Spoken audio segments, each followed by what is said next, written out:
Hello everyone, എല്ലാവർക്കും പുതിയൊരു വീഡിയോയിലോട്ട് സ്വാഗതം. ഈ ഒരു വീഡിയോ ഞാൻ ചെയ്യാൻ പോകുന്നത് ഇപ്പം ബി ഫാം എടുക്കാൻ പോകുന്ന ഈ പ്രാവശ്യം +2 കഴിഞ്ഞ എല്ലാ സ്റ്റുഡൻസിനും ഇപ്പം ബി ഫാം പഠിച്ചുകൊണ്ടിരിക്കുന്ന students may be final year അല്ലെങ്കിൽ സെക്കൻഡ് ഇയർ, തേർഡ് ഇയർ, ഏത് ഇയർ ആയിക്കോട്ടെ, അവരെല്ലാവരെയും മനസ്സിൽ കൊണ്ടുകൊണ്ടാണ് ഈ ഒരു വീഡിയോ ഞാൻ ചെയ്യുന്നത്. If you are watching this video, I am Shameer Marwan.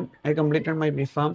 അതിനുശേഷം ഞാൻ എം ഫാം ചെയ്തു. ഇപ്പം ഞാനൊരു ഫാർമസ്യൂട്ടിക്കൽ കമ്പനിയിൽ വർക്ക് ചെയ്യാണ്. ഓക്കെ, റിസർച്ചിലാണ് വർക്ക് ചെയ്യുന്നത്. ഫസ്റ്റ് ഓഫ് ഓൾ പറയാനുള്ള ഒരു കാര്യം എന്താണെന്ന് വെച്ചാൽ, ഇനി നിങ്ങൾ ബി ഫാം എടുക്കുകയാണെങ്കിൽ, if you going to pursue B pharm may be through KEAM അല്ലെങ്കിൽ പ്രൈവറ്റ് ആയിട്ടൊക്കെ ചെയ്യാൻ ഉദ്ദേശിക്കുകയാണെങ്കിൽ, you should consider one thing that you should have a proper plan. ഇതൊരു MBBSന്റെ ബാക്കപ്പോ അല്ലെങ്കിൽ നീറ്റ് റിപ്പീറ്റ് ചെയ്ത് കിട്ടാത്ത വന്ന് ഓക്കെ ഞാൻ ഇനിയിപ്പം ബി ഫാമിന് പോവാന്നുള്ള ഒരു മൈൻഡ് സെറ്റിൽ ആരും ബി ഫാം എടുക്കരുത് എന്നാണ് എൻ്റെ ഒരു request. You should know what you are going to pursue. ഇത് പഠിച്ചു കഴിഞ്ഞിട്ട് എന്തൊക്കെയാണ് ഓപ്ഷൻസ് ആണുള്ളത്, ഇൻഡസ്ട്രി ആണെങ്കിലും അല്ലെങ്കിൽ GCC ഫാർമസിസ്റ്റ് ആണെങ്കിലും ഗവൺമെന്റ് റോൾസ് ആണെങ്കിലും ബാക്കിയുള്ള ഹയർ സ്റ്റഡീസ് ഓപ്ഷൻ ആണെങ്കിലും അതിനെക്കുറിച്ചൊക്കെ നമുക്ക് നല്ലൊരു ധാരണ വേണം. എന്താണ് എങ്ങനെയാണെന്നൊക്കെ ഒരു പ്രോപ്പർ റിസർച്ച് നടത്തിയതിന് ശേഷം മാത്രമേ നിങ്ങൾ ഈ ഒരു കോഴ്സിലോട്ട് ഇനി എടുക്കാൻ പാടുള്ളൂ. കാരണം കോളേജസ് ഒരുപാടുണ്ട്, അവർ ഇനീഷ്യലി നിങ്ങളോട് പറയും നല്ല സ്കോപ്പ് ഉണ്ട്, അതാണ് ഇതാണെന്നൊക്കെ പറയും. ഞാൻ ഒരു കോളേജിനെ കുറ്റം പറയില്ല.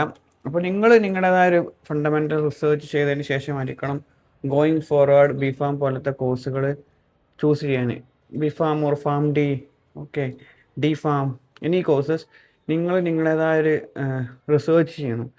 ഇൻഫർമേഷൻസ് ഒരുപാട് അവൈലബിൾ ആണ്. First of all be farm കഴിഞ്ഞതിന് ശേഷം ഗവൺമെന്റ് ജോബ് സിറ്റുവേഷൻ എന്താണെന്ന് വെച്ചാൽ, ഒട്ടുമിക്ക ഫാർമസി റിലേറ്റഡ് ആയിട്ടുള്ള ഗവൺമെന്റ് പോസ്റ്റുകൾക്കും ഡി ഫാം എലിജിബിലിറ്റി ആണ് മോസ്റ്റ് ആയിട്ടുള്ളത്. കുറച്ച് പോസ്റ്റ്, ഡ്രഗ് ഇൻസ്പെക്ടർ പോലത്തെ പോസ്റ്റുകൾ അല്ലെങ്കിൽ അസോസിയേറ്റ് പ്രൊഫസർ, ഗവൺമെന്റ് കോളേജസിൽ ലെക്ചർ ആയിട്ട് പോകാനുള്ള ആ ഒരു പോസ്റ്റിനൊക്കെയാണ് ബി ഫാം അല്ലെങ്കിൽ എം ഫാം ഒക്കെ ആവശ്യമായിട്ടുള്ളത്.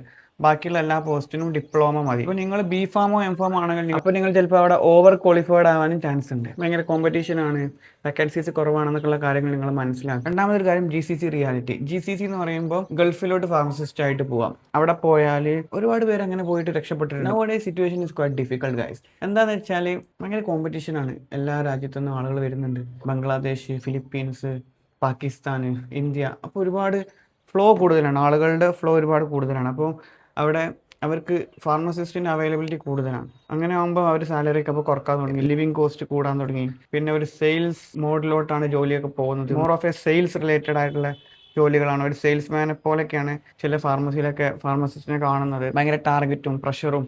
അപ്പോൾ അങ്ങനത്തെ കാര്യങ്ങളും ഇപ്പോൾ എക്സിസ്റ്റ് ചെയ്യുന്നുണ്ട്. അപ്പോൾ നിങ്ങൾ അതും മനസ്സിലാക്കുക. പിന്നെ ട്രെയിനി ഫാർമസിസ്റ്റ് ആയിട്ട് പോകുന്ന ഒരുപാട് പേരുണ്ട്.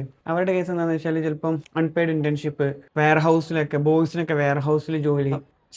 U have to struggle. I am not saying that എല്ലാം വളരെ സ്മൂത്ത് ആവും ഞാൻ പറയുന്നില്ല. പക്ഷെ നിങ്ങൾക്കൊരു ഫോർവേഡ് ലുക്കിംഗ് എബിലിറ്റി വേണം. കാരണം ഇതായിരിക്കും ഇതിന്റെ റിയാലിറ്റി നിങ്ങൾ മനസ്സിലാക്കണം. അവിടെ പോയിട്ട് ഷോക്ക് ആകരുത്. ഓക്കെ, ഒരുപാട് പേര് ഇങ്ങനെ കഷ്ടപ്പെട്ടിട്ടൊക്കെയാണ് ഓരോ നിലയിൽ എത്തിപ്പെടുന്നത്, അതൊന്നും ഞാൻ ഡിനൈ ചെയ്യുന്നില്ല. But you should be ready to face these realities.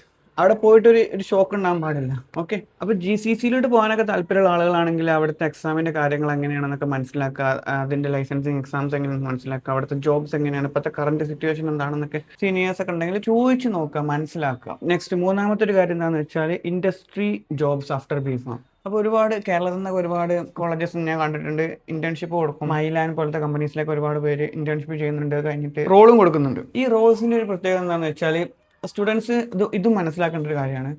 QA, QC, manufacturing, അതായത് production related, plant related roles ആണ് അധികം കൊടുക്കുന്നത്. അപ്പോൾ സ്റ്റുഡൻസിന്റെ ഒരു എക്സ്പെക്ടേഷൻ എന്തായിരിക്കും എന്ന് വെച്ചാൽ, ഓക്കെ ബി ഫാം കഴിഞ്ഞാൽ ഇൻഡസ്ട്രിയിൽ നല്ല സാലറി ഉണ്ടാവും എന്നുള്ള എക്സ്പെക്ടേഷൻ ആണ്. അത്രത്തോളം സാലറി നിങ്ങൾക്ക് കിട്ടൂല. എസ്പെഷ്യലി മേ ബി ഒരു 15 to what ever you are getting as A pharmacist in Kerala, it will be near about that, around 15 to 20K like that. IQVIA പോലത്തെ കമ്പനീസ് ഒക്കെ എം ഫാം കഴിഞ്ഞവരും ബി ഫാം കഴിഞ്ഞവരൊക്കെ കയറുന്നുണ്ട്. പക്ഷേ going forward it is difficult.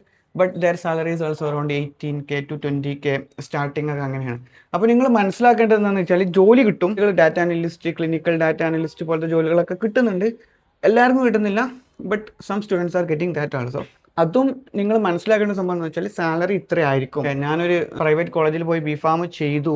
1 year ഒരു around 2 lakh ഞാൻ spend ചെയ്തു, ഹോസ്റ്റലും ഫീസും ഒക്കെ. ഞാൻ ഇതിൻ്റെ ഒരു ROI എക്സ്പെക്ട് ചെയ്യുമ്പം ഓക്കെ ഇത്രയാണോ കിട്ടാൻ പോകുന്നത് എന്നുള്ളൊരു ഷോക്ക് നിങ്ങൾക്ക് വരാൻ പാടില്ല. അതുകൊണ്ടാണ് ഞാൻ ഈ ഒരു വീഡിയോ ചെയ്യുന്നത്. ഇനി അടുത്തത് നാലാമത്തെ ഒരു കാര്യം എന്താണെന്ന് വെച്ചാൽ ഇതിൻ്റെ ഒരു സജഷൻ ആണ്, കൺസിഡർ ഹയർ സ്റ്റഡീസ്. എൻ്റെ ഒരു കേസ് നോക്കുകയാണെങ്കിൽ ഞാനിപ്പോൾ ഒരു ഫാർമ കമ്പനിയിൽ അത്യാവശ്യം തെറ്റില്ലാത്തൊരു സാലറി ആയിട്ട് ജോലി ചെയ്യുന്നത് because I considered GPAT, NIPER, exams and got into Naipur Hyderabad. Naipur Hyderabad എൻ്റെ ജീവിതത്തിൽ ഇല്ലെങ്കിൽ I will not be here now. എനിക്ക് നിങ്ങളുടെ മുന്നിൽ വന്ന് ഇങ്ങനെ സംസാരിക്കാനുള്ള ഒരു കോൺഫിഡൻസ് പോലും ഉണ്ടാവില്ല. കാരണം ഞാൻ ജിപ്പാറ്റ് ക്വാളിഫൈ ചെയ്തില്ല, ഞാൻ നൈപ്പർ ക്വാളിഫൈ ചെയ്തില്ല, ഞാൻ നൈപ്പറിൽ പോയി പഠിച്ചിട്ടില്ല, ഞാനൊരു ഫാർമ കമ്പനിയിൽ ജോലി ചെയ്തിട്ടില്ല. അങ്ങനെയാണെങ്കിൽ പിന്നെ നിങ്ങൾ അത് ചെയ്യൂ ഇത് ചെയ്യൂ എന്നിങ്ങനെ പറയുന്നതുകൊണ്ട് if I work my talk I will get more authority. ഞാൻ ട്രാവൽ ചെയ്ത പാത്താണ്, ഞാൻ നിങ്ങളോട് ഇത് ചൂസ് ചെയ്യണമെന്ന് നിർബന്ധിക്കുന്നില്ല. This is something good, you can try. So consider higher studies. ജിപാറ്റിനൊക്കെ പ്രിപ്പയർ ചെയ്ത് തുടങ്ങാം, ഫസ്റ്റ് ഇയർ മുതൽ തന്നെ തുടങ്ങാം. പിന്നെ നൈപ്പർ എഴുതുക, നല്ല ഇൻസ്റ്റിറ്റ്യൂട്ടിൽ പോയി പഠിക്കുക. അവിടെ നല്ല MNC കമ്പനീസ് വരും, അവർ നിങ്ങൾക്ക് അത്യാവശ്യം തെറ്റില്ലാത്തൊരു സാലറി തരും. അവിടെയും നിങ്ങളെ സ്കില്ലും കാര്യങ്ങളൊക്കെ മാറ്റർ ആണ്. ഓക്കെ, ഞാൻ നൈപ്പറിലെത്തി, ഓക്കെ എൻ്റെ ഫ്യൂച്ചർ സെറ്റിൽഡ് ആണെന്നൊന്നും അങ്ങനെയൊന്നും ചെയ്യാൻ പാടില്ല. You have to be a life long learner. This is my another suggestion. Okay, ഞാൻ നൈപ്പറിൽ പോയി പഠിച്ചു, എനിക്ക് ജോലി ഗ്യാരണ്ടീഡ് ആണെന്ന് നമുക്ക് പറയാൻ പറ്റില്ല. U should B competent, because അവിടെയും ഒരുപാട് സ്റ്റുഡൻസ് ഉണ്ടാവും. നിങ്ങളെപ്പോലെ തന്നെ നോർത്ത് ഇന്ത്യയിൽ നിന്നൊക്കെ വരുന്ന ഒരുപാട് സ്റ്റുഡൻസ് ഉണ്ടാവും. ദേ ആർ മോർ ഇൻഫോംഡ്, അവർക്ക് നിങ്ങളെക്കാൾ ഒരുപാട് കാര്യങ്ങൾ അറിയാം.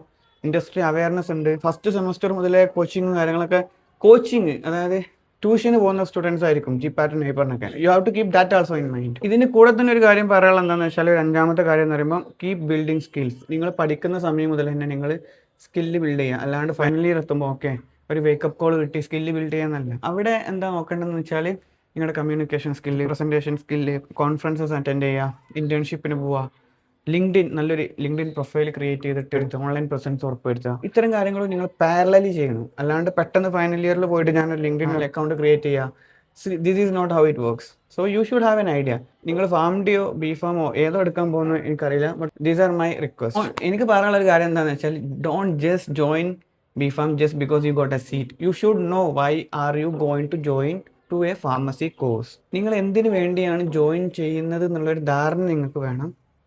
എന്നാലാണ് കാര്യങ്ങൾ സ്മൂത്തായിട്ട് പോകുള്ളൂ. സ്മൂത്ത് ആവില്ല, പക്ഷേ നിങ്ങൾക്കൊരു നല്ലൊരു കരിയറിലോട്ട് എത്താൻ പറ്റും. ലൈഫൊന്നും ആർക്കും സ്മൂത്ത് ആവില്ല. സോ അത് നമുക്ക് എല്ലാവർക്കും അറിയാം. ഗായ്സ്, ഇത്രയൊക്കെ ഉള്ള ഒരു വീഡിയോയിൽ hope this video will help you. So ആരെങ്കിലും കോഴ്സ് എടുക്കാൻ പോകുന്നവരുണ്ടെങ്കിൽ അവർക്കിത് ഷെയർ ചെയ്ത് കൊടുക്കാം.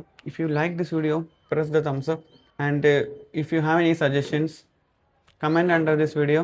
നിങ്ങൾക്ക് എന്നെ ഇൻസ്റ്റാഗ്രാമിലോ ലിങ്ക്ഡിനിലൊക്കെ ഫോളോ ചെയ്യണമെങ്കിൽ ഞാൻ ലിങ്ക് താഴെ കൊടുത്തിട്ടുണ്ട്.